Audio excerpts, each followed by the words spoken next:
Küçükken Kurban Bayramı sabahlarında apartmanın bodrum katına gider, haftalarca ot verdiğimiz, kafasını okşadığımız koyun dostlarımızın birer birer derilerinin yüzüldüğünü izlerdim. O günlerde beni o bodrum katına götüren içimdeki merak duygusuydu. Neyin nasıl ve neye yapıldığını anlamaya çalışıyordum çünkü. Bacağından asılmış bir çayırın organları altında duran leğene düşerken kurban sahibinin manevi doygunluğu bir yana ben hangi organın nerede olduğunu ve ne işe yaradığını düşünüyordum. Onca gördüğüm sahnenin ardından da bugüne kadar hep kendimi böyle şeylere alışkınım diye motive ederdim. Yaralı, kanlar içinde bir insan dahi görsem hemen atılır, yapılması gerekeni yapar, elinden geldiğince yardım etmeye çalışırdım. Ufaktan bir cerrah midesi var sanırım bende. Gel gelelim bugün tüm bu yaşadıklarımı ve o soğukkanlı duruşumu alt üst eden birkaç dakika yaşadım. O soğukkanlı Tora'nın kanı dondu resmen. Onlarca kez okumama, farklı videolarda izlemiş olmama rağmen olayın tam anlamıyla nasıl gerçekleştiğini zihnimde canlandıramadığımı fark ettim. Bugün sizlere Tibet'te yaşanan inanılmaz bir geleneğin ve kuşların bu geleneğin nasıl ana karakter olup çıktığının hikayesini anlatacağım.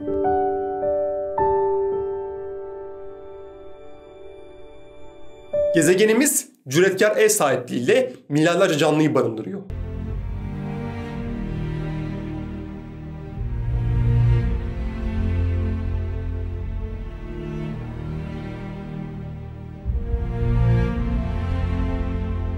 Ve her bir canlı doğa kanunlarının gerektirdiği gibi vakti geldiğinde döngüsünü tamamlıyor ve ölüyor. İnsanlık olarak ölülerimizin bertaraf edilmesi için çok çeşitli yollar bulmuşuz. Gömüyoruz, yakıyoruz, nehre atıyoruz. Bir şekilde ölü bedeni kendimize uzaklaştırıyoruz. Doğada ise işler biraz farklı yürüyor. Dağ başına ölen bir geyik, bozkırın ortasına yığılmış bir fil ya da kıyıya vurmuş bir balina doğal yollar aracılığıyla yine doğaya geri dönüyor. Bu süreçte ayrıştırıcı bakterilerin başını çektiği onlarca aktör rol oynuyor ama bir tanesi var ki ölü bedenler ve leşler deyince akla ilk o geliyor. Şüphesiz akbabalardan bahsediyorum.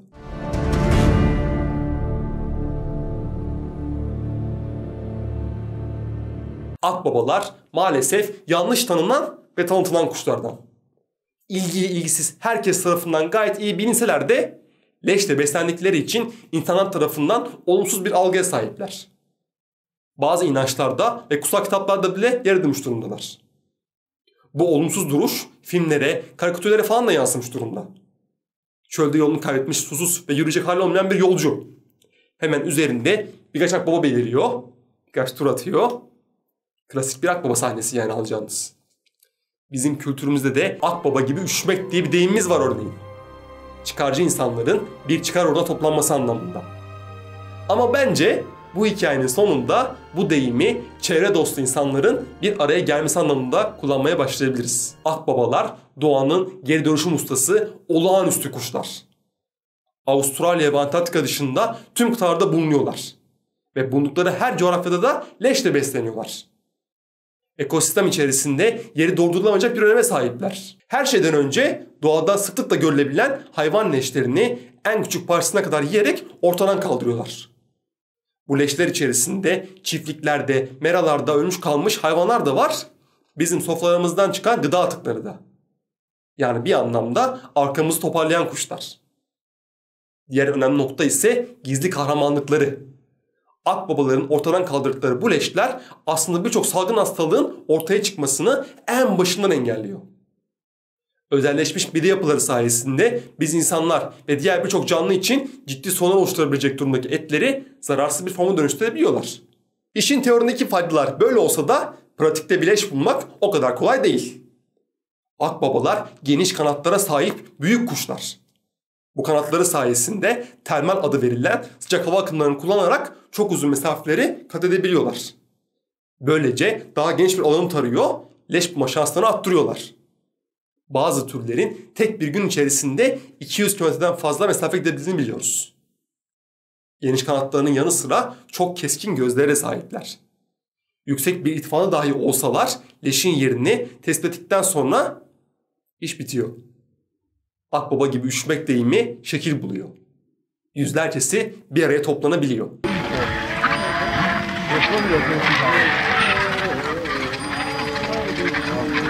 Balkanlar, İber Yarımadası ve Alp Dağları dışında Avrupa'nın birçok bölgesinde akbabaların soyu tükenmiş durumda. Bu anlamda Türkiye'nin sahip olduğu akbaba popülasyonu büyük önem taşıyor. Türkiye'de toplam 4 tür akbaba gözlemlenebiliyor.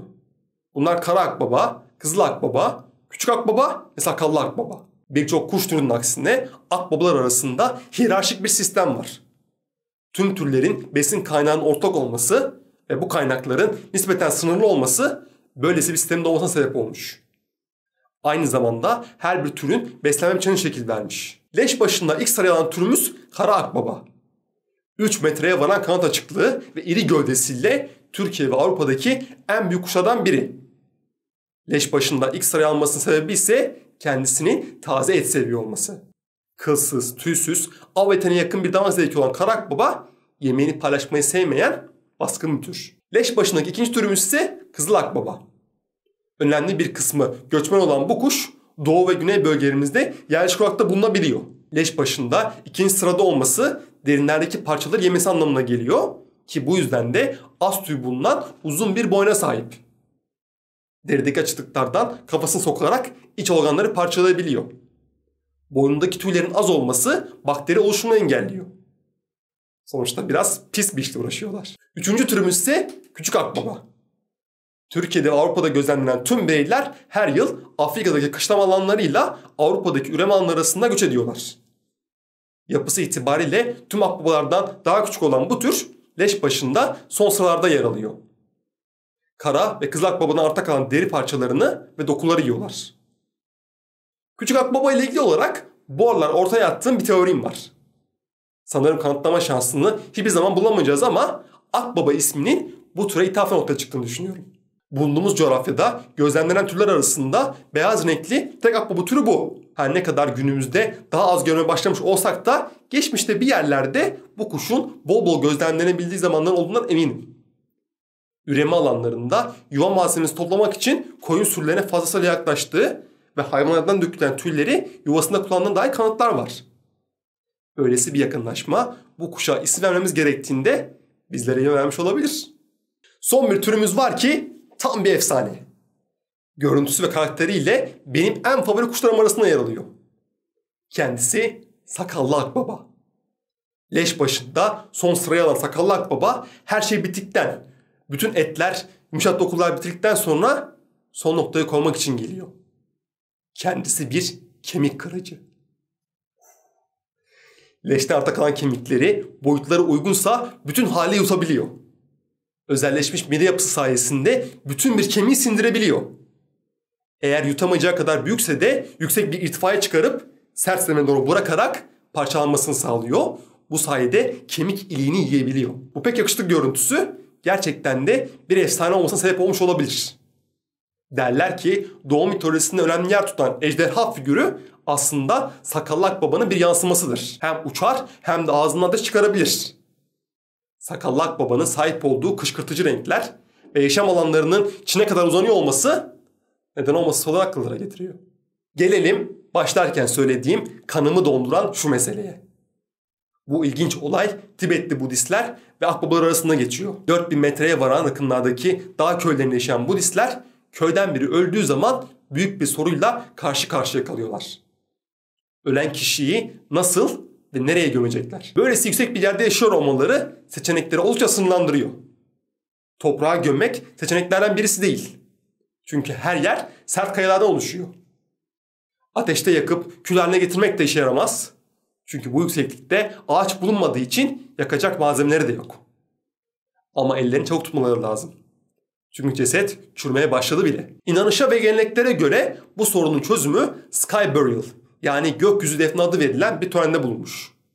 Ölen kişi yakınları tarafından köyden daha da yüksekteki tören alanına götürülüyor. Dualar ediliyor, ağıtlar yakılıyor. Sonra da ölü kaldırıcı ismi verilen ve köyde bu işi yapmaya tek yetkili kişi devreye giriyor. Bu kişi çoğunlukla Budist olmayan birisi oluyor. Tören alanına getirilen ceset ölü kaldırıcı tarafından parçalanmaya başlıyor. Derisi yüzülüyor, etleri parçalanıyor. Daha ufak parçalara ayrılıyor ve dört bir köşeye fırlatılıyor. Gerisi akbabaların işi.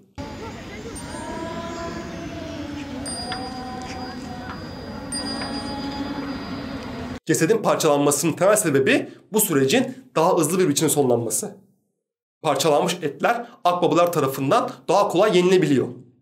Böylece ceset çok daha kısa bir sürede ortadan kalkmış oluyor.